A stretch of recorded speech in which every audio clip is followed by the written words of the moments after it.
UGC net exam prepare ചെയ്യുന്ന ഒരു ആസ്പിറന്റിനെ സംബന്ധിച്ചിടത്തോളം അവരുടെ ജനറൽ പേപ്പറിലെ രണ്ട് പ്രധാനപ്പെട്ട മൊഡ്യൂളുകളാണല്ലോ മാത്തമാറ്റിക്കൽ റീസണിങ് ആൻഡ് ആപ്റ്റിറ്റ്യൂഡും അതുപോലെ തന്നെ ഡാറ്റ ഇൻ്റർപ്രിട്ടേഷൻ. ഈ രണ്ട് മൊഡ്യൂളുകളും പൊതുവേ നമ്മൾ എല്ലാ ആസ്പിറൻസും നമ്മളുടെ തന്നെ സ്റ്റുഡൻസ് ആയവർ അതല്ലെങ്കിൽ നമ്മുടെ ഫ്രണ്ട് സർക്കിളിലുള്ളവർ ഇവരൊക്കെ ഒരുപാട് ആളുകൾ ഏറ്റവും കൂടുതൽ പ്രയാസം പറയുന്ന അല്ലെങ്കിൽ സ്കോർ ചെയ്യാൻ ഭയങ്കര റിസ്ക് ആയിട്ട് പറയുന്ന രണ്ട് മൊഡ്യൂളുകളാണ് ഈ മാത്സും അതുപോലെ തന്നെ ഡാറ്റ ഇൻ്റർപ്രിട്ടേഷനും. അതിന് ഒരുപാട് കാരണങ്ങളുണ്ട്, നമുക്ക് തന്നെ അറിയാം അല്ലേ. പലപ്പോഴും നമ്മൾ 10ാം ക്ലാസ്സിൽ മാത്സ് അല്ലെങ്കിൽ ഡാറ്റ ഇൻ്റർപ്രിട്ടേഷൻ ആ ഒരു റേഞ്ച് മാത്തമാറ്റിക്കൽ കാൽക്കുലേഷൻസ് ആ 10ാം ക്ലാസ്സിലൊക്കെ നമ്മൾ അവസാനിപ്പിച്ചിട്ട് ഇങ്ങനെ പോയതായിരിക്കും. പിന്നീട് നമ്മൾ സോഷ്യോളജിയിലേക്കോ ഹിസ്റ്ററിയിലേക്കോ പോൾ സയൻസിലേക്കോ എക്കണോമിക്സിലേക്കോ ഒക്കെ തിരിഞ്ഞിട്ടുണ്ടാവും. അപ്പോൾ ഇങ്ങനെ ഡിഫറെൻറ്റ് സബ്ജക്റ്റുകളിലേക്ക് നമ്മൾ പോകുന്ന സമയത്ത് പല സബ്ജക്റ്റുകളിലും നമ്മൾ ചില ഘട്ടങ്ങളിൽ വീണ്ടും നമ്മൾ മാത്സ് യൂസ് ചെയ്തിട്ടുണ്ടാവും. എന്നാൽ ഒരുപാട് സബ്ജക്റ്റുകളിൽ നമുക്ക് മാത്സ് യൂസ് ചെയ്യാതെ തന്നെ നമ്മളുടെ പഠനം PG ഒക്കെ കഴിഞ്ഞ് പോയിട്ടുണ്ടാവും. അപ്പോൾ നമ്മൾ 10ാം ക്ലാസ്സിൽ ഉപേക്ഷിച്ച് പോയ അല്ലെങ്കിൽ 10ാം ക്ലാസ്സിൽ നമ്മൾ ഒഴിവാക്കിയിട്ട് വന്നിട്ടുള്ള ആ മാത്സ് വീണ്ടും നെറ്റ് എക്സാമിൽ നമ്മളെ തേടി വരികയാണ്. സ്വാഭാവികമായിട്ടും നമ്മളുടെ ആ ഒരു ടച്ച് മിസ്സായതിൻ്റെ ഒരു പ്രോബ്ലം ഒരുവിധം എല്ലാ ആസ്പിറൻസിനും, പ്രത്യേകിച്ച് നമ്മുടെ സോഷ്യൽ സ്റ്റഡീസ് ബാക്ക്ഗ്രൗണ്ടിൽ നിന്ന് വരുന്ന ആസ്പിറൻസിനൊക്കെ ഉണ്ടാവും. പക്ഷേ നമ്മളെ സംബന്ധിച്ചിടത്തോളം മാത്സ് ഡാറ്റ ഇൻ്റർപ്രിട്ടേഷൻ എന്ന് പറയുന്ന രണ്ട് മൊഡ്യൂളുകൾ മാറ്റി വെച്ചുകൊണ്ട് നെറ്റോ JRF ഒക്കെ ക്വാളിഫൈ ചെയ്യുക എന്ന് പറയുന്നത് ബേസിക്കലി ഇമ്പോസിബിൾ ആയ ഒരു കാര്യമാണ് എന്ന് നമുക്ക് പറയേണ്ടി വരും. പ്രത്യേകിച്ചും JRF ക്വാളിഫൈ ചെയ്യാൻ ആഗ്രഹിക്കുന്ന ഒരാളെ സംബന്ധിച്ചിടത്തോളം മാത്സിലും ഡാറ്റയിലും അവർ മാർക്ക് സ്കോർ ചെയ്യുക എന്നുള്ളത് വളരെ ഇംപ്രാക്റ്റീവ് ആയിട്ടുള്ളൊരു കാര്യമാണ്.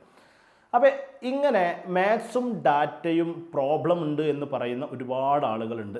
ഡിസംബർ എക്സാം 2024 ഡിസംബർ എക്സാമിന് വേണ്ടി പ്രിപ്പയർ ചെയ്തുകൊണ്ടിരിക്കുന്ന മാത്സും ഡാറ്റയും പ്രോബ്ലമാണ് എന്ന് പറയുന്ന ആളുകൾ, അല്ലെങ്കിൽ മാത്സും ഡാറ്റയും എനിക്ക് ഇത്തവണ പണി തരും എന്ന് വിശ്വസിക്കുന്ന ആളുകളോടാണ് ഞാൻ ഇനി സംസാരിക്കുന്നത്.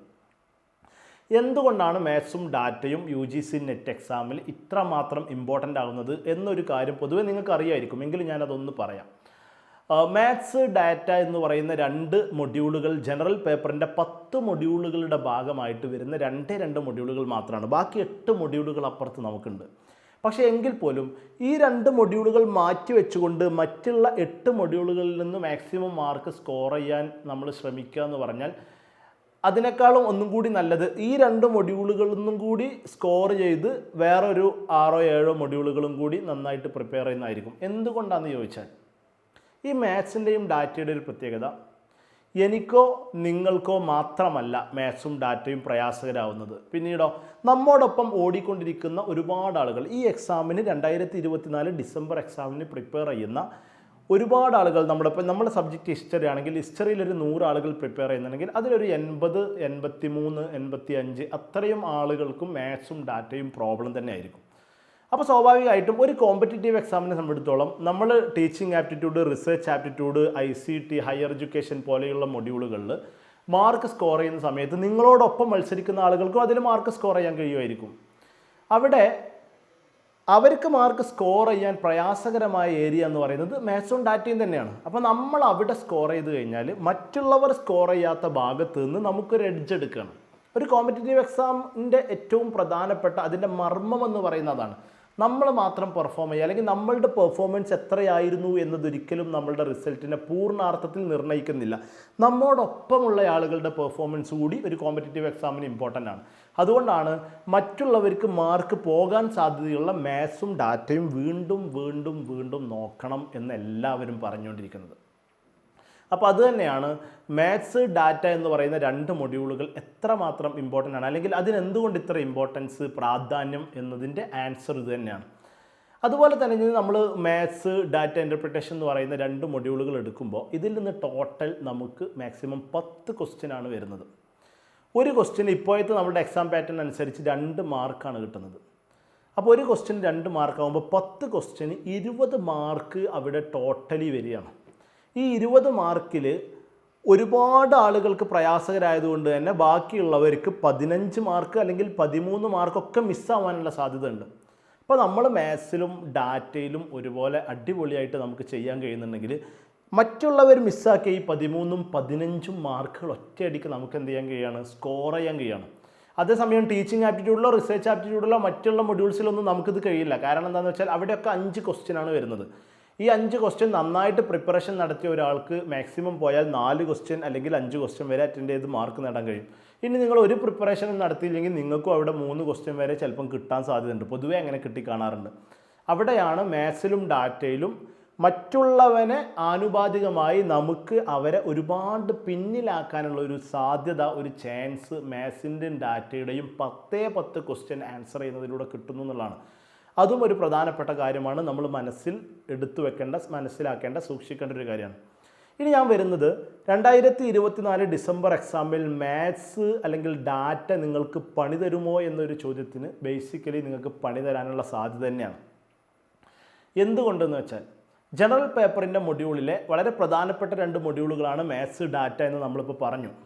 അപ്പോൾ ഈ മാത്സും ഡാറ്റയും നമ്മൾ നല്ല രീതിയിലൊന്ന് പ്രിപ്പയർ ചെയ്ത് കഴിഞ്ഞാൽ തീർച്ചയായിട്ടും നമുക്കതൊരു പോസിറ്റീവായ രൂപത്തിൽ ടീച്ചിങ് ഫീൽഡിലേക്കുള്ള നല്ലൊരു പണി നമുക്ക് തരും.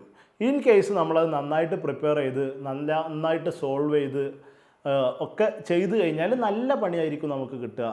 നിങ്ങൾക്ക് അസിസ്റ്റൻറ്റ് പ്രൊഫസേഴ്സ് ആവാം, നിങ്ങൾക്ക് റിസർച്ചിലേക്ക് പോവാം. ഇനി നമ്മളത് നന്നായിട്ട് പ്രിപ്പയർ ചെയ്തിട്ടില്ലെങ്കിൽ വീണ്ടും ഒരിക്കൽ കൂടി നെറ്റ് എക്സാം അറ്റൻഡ് ചെയ്യേണ്ട രൂപത്തിലുള്ള ഒരു പിടിപ്പത് പണിയും നിങ്ങൾക്ക് തരാൻ സാധ്യതയുണ്ട്. അപ്പോൾ അതുകൊണ്ടാണ് ഞാൻ പറഞ്ഞത് മാത്സും ഡാറ്റയും വളരെ പ്രധാനപ്പെട്ട കാര്യമാണ്. ഇനിയുള്ള നമ്മുടെ ചോദ്യം, എങ്ങനെയാണ് 2024 ഡിസംബറിന് പ്രിപ്പയർ ചെയ്യുന്ന ഞാൻ ഈ മാത്സിനും ഡാറ്റയ്ക്കും വേണ്ടി ഒരുങ്ങേണ്ടത് എന്നതാണ് ചോദ്യം. ആദ്യം നിങ്ങൾ ചെയ്യേണ്ടത്, നമ്മുടെ ജനറൽ പേപ്പറിൻ്റെ വോൾ സിലബസിലെ 2 മൊഡ്യൂളുകളാണ് മാത്സും ഡാറ്റയും. നിങ്ങൾ അതിൻ്റെ സിലബസ് ആദ്യം കൃത്യമായിട്ട് മനസ്സിലാക്കുക. 2 സിലബസ് നിങ്ങൾ വായിക്കുക. കൂടുതൽ കോംപ്ലിക്കേറ്റഡ് ആയ കാര്യങ്ങളൊന്നുമില്ല, വളരെ സിമ്പിളായിട്ടുള്ള മാത്സാണ്.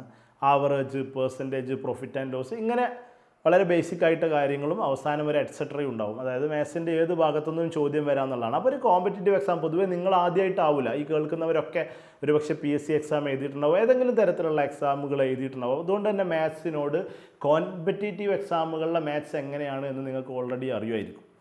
അപ്പോൾ അതുകൊണ്ട് തന്നെ നിങ്ങൾ ആ സിലബസിൽ നിന്നാണ് സ്റ്റാർട്ട് ചെയ്യേണ്ടത്. രണ്ടാമത്തെ ഒരു ഘട്ടം എന്ന് പറയുന്നത്, നിങ്ങൾ കണ്ടിട്ടുണ്ടാവും ഡാറ്റ ഇൻ്റർപ്രിട്ടേഷൻ എന്ന് പറയുന്നത് ടേബിളൊക്കെ ബേസ് ചെയ്തിട്ടുള്ള ക്വസ്റ്റ്യൻസ് ആണ് തരാറുള്ളത്. അപ്പോൾ അതിനെ മാറ്റി വെച്ചുകൊണ്ട് നമ്മൾ മാത്സിൻ്റെ ബേസിൽ നിന്ന്, കാരണം ഡിസംബർ എക്സാമിലേക്കാണ് നമ്മൾ ഒരുങ്ങുന്നതെങ്കിൽ നമുക്ക് ഇനഫ് ടൈം ഉണ്ട് എന്ന് നമുക്ക് പറയാം. അപ്പോൾ മാത്സിൻ്റെ ബേസിൽ നിന്ന് നമ്മൾ സ്റ്റാർട്ട് ചെയ്യുക.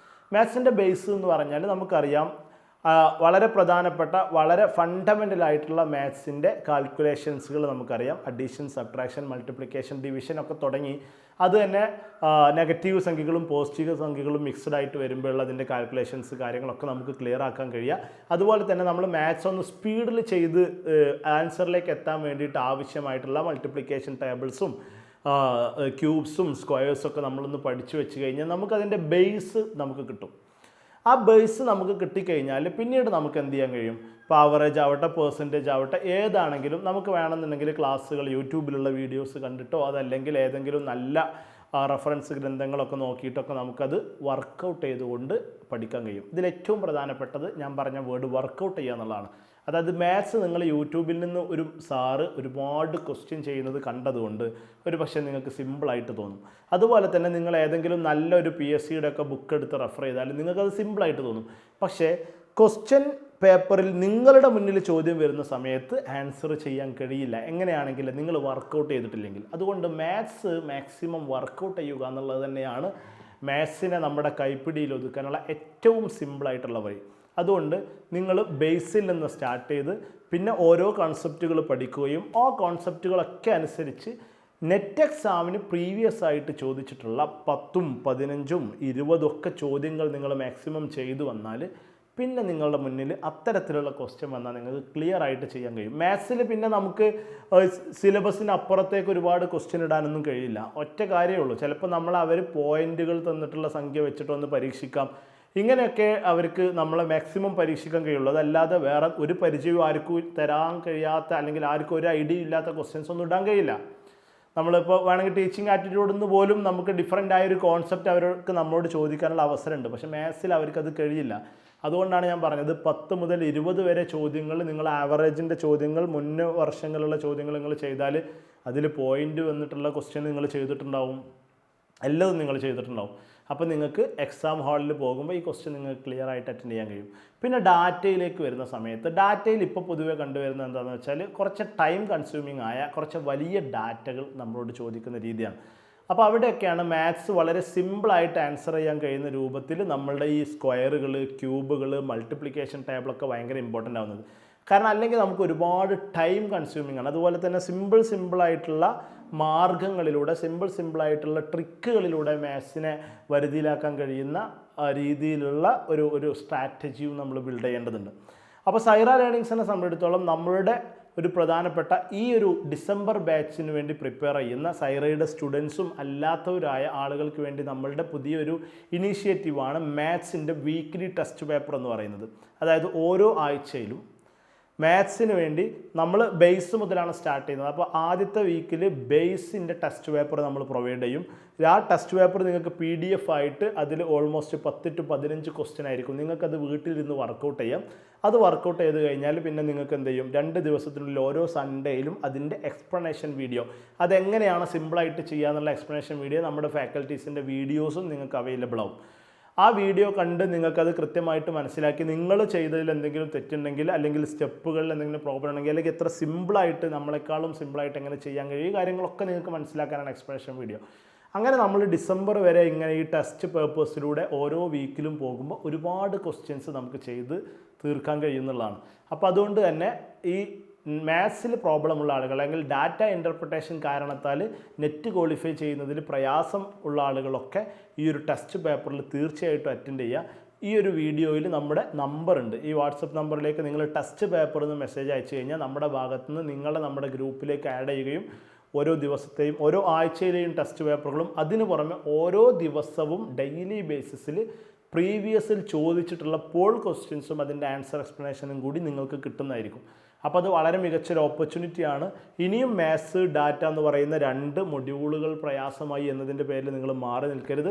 തീർച്ചയായിട്ടും നിങ്ങൾ ടെസ്റ്റ് പേപ്പർ എന്ന് നമ്മുടെ വാട്സപ്പിൽ ഒന്ന് കമൻറ്റ് ചെയ്ത് കഴിഞ്ഞാൽ തീരാവുന്ന പ്രശ്നമേ ഉള്ളൂ. ഓരോ വീക്കിലും നിങ്ങൾ ടെസ്റ്റ് പേപ്പർ കൃത്യമായിട്ട് അറ്റൻഡ് ചെയ്യുക. അതിൻ്റെ ആൻസർ എക്സ്പ്ലനേഷൻ കണ്ടിട്ട് നിങ്ങളുടെ ആൻസർ നിങ്ങൾ ചെയ്യുന്ന രീതി അല്ലെങ്കിൽ അതിന് ടൈം കൺസ്യൂമിങ് ആവുന്നതിന് മാക്സിമം കുറച്ചുകൊണ്ട് സിമ്പിളായിട്ട് ചെയ്യുന്ന രീതിയൊക്കെ നിങ്ങളൊന്ന് എന്ത് ചെയ്യുക, പ്രാക്ടീസ് ചെയ്യുക എന്നുള്ളതാണ് ഏറ്റവും പ്രധാനം. അപ്പോൾ എന്തായാലും മാത്സും ഡാറ്റയും ഇനിയൊരു പ്രോബ്ലം അല്ലാത്ത രൂപത്തിൽ നമുക്ക് അടിപൊളിയായിട്ട് പഠിച്ചു പോവാം. ഡിസംബർ UGC നെറ്റ് എക്സാമിൽ മാത്സും ഡാറ്റയും ക്ലിയർ ചെയ്തുകൊണ്ട് JRF തന്നെ നമുക്ക് ക്വാളിഫൈ ചെയ്യാം.